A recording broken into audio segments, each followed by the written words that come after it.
Your bank feed is a mess of uncategorized transactions? Categorizing them accurately is what turns raw data into meaningful financial reports. Welcome back to Guide with Samuel. Go to the Banking tab. You will see transactions in the For Review list. Click on a transaction. QuickBooks will suggest a payee and category.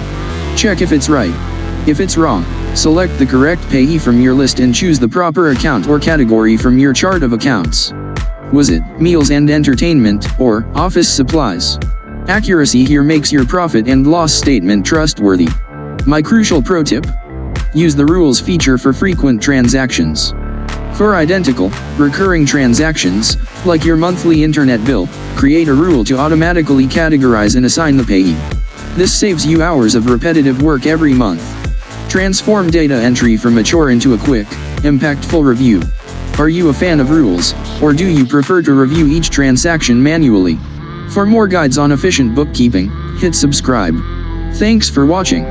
I'm Samuel, and I'll see you next time.